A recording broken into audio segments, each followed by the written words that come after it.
নমস্কার। আহ, প্রচুর মানুষের প্রচুর পরিমাণে শুকনো কাশি হয়। এই শুকনো কাশি গলা থেকে একটা ইরিটেশন চালু হয়। সেই ইরিটেশন হতে হতে কাশি হতে হতে বুকের মধ্যে চাপ ধরে নেয়। সেই চাপ ধরার থেকে আবার দমের কষ্ট শুরু হয়। আজকে আমরা এটা নিয়ে আলোচনা করতে চলেছি। নমস্কার, আপনাদের স্বাগত জানিয়ে আমি doctor Naren Pandey, allergy asthma centre কলকাতার পক্ষ থেকে।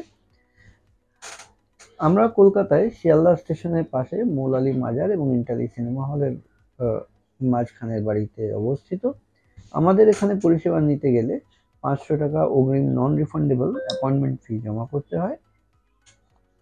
আর আপনারা যারা নতুন দর্শক এসেছেন ওনাদের স্বাগত জানিয়ে অনুরোধ করব লাইক, সাবস্ক্রাইব, কমেন্ট, শেয়ার করার জন্য। পূর্ণ দর্শক যারা লাইক, সাবস্ক্রাইব, কমেন্ট, শেয়ার করছেন ওনাদের অনেক অনেক ধন্যবাদ। মূল আলোচনার বিষয়ে চলে আসি। এই শুকনো কাশি, প্রচুর মানুষের এই শুকনো কাশি হয় যাকে বলা হয় নন প্রোডাক্টিভ কফ। এই নন প্রোডাক্টিভ কফ সিজনাল ভেরিয়েশনের সময় বাড়ে কমে এবং বেশি বৃদ্ধি পায়। খেয়াল করে দেখবেন ভোরবেলা বা সন্ধ্যের পর থেকে এর গ্রাফটা উঁচু হতে চালু করে।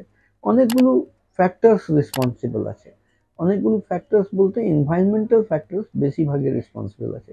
এই যাদের শুকনো কাশি হয় তারা চেষ্টা করে বিভিন্ন ফুড অ্যাভয়েড করার বা ঠান্ডা জাতীয় জিনিসগুলো অ্যাভয়েড করার।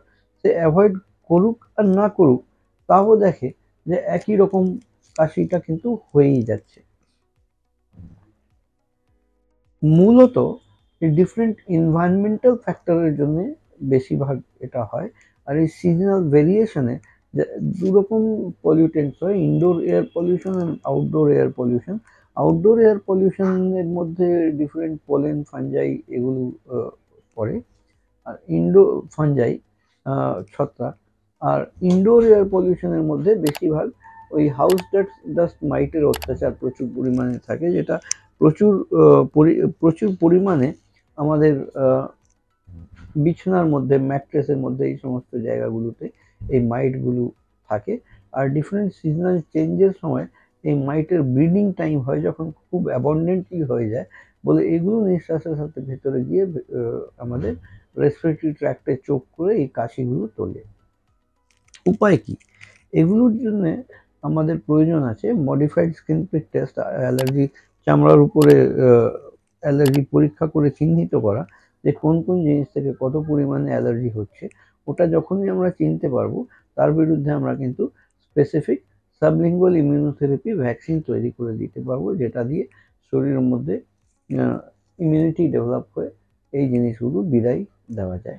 এইরকম মডিফাইড স্কিন প্রিক টেস্ট পরীক্ষার আমাদের এখানে 144 ধরনের পরীক্ষা করা হয়, চিনাক্ত করা হয় অ্যালার্জি।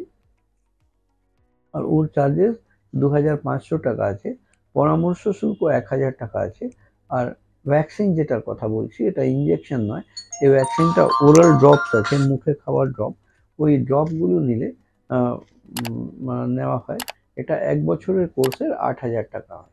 এইরকম পরিষেবা যদি নেওয়ার প্রয়োজন থাকে তাহলে নিচে দেওয়া নাম্বার 7278034776 যোগাযোগ করে অগ্রিম 500 টাকা নন রিফান্ডেবল অ্যাপয়েন্টমেন্ট ফি জমা দিয়ে এসে আপনারা এই পরিষেবা নিতে পারেন। আমরা কলকাতায় শিয়ালদা স্টেশনের পাশে হাঁটা পথ 5 মিনিটের মৌলালী মাজার এবং ইন্টালি সিনেমা হলের মাঝখানের বাড়িতে অবস্থিত। আপনারা সুস্থ থাকবেন, খুশি থাকবেন। ভিডিও যদি পছন্দ হয় তাহলে একটা লাইক বাটন প্রেস করবেন, আর সাবস্ক্রাইব না করে থাকলে একটা সাবস্ক্রাইব করবেন। আমি doctor Naren Pandey, allergy asthma centre, Kolkata.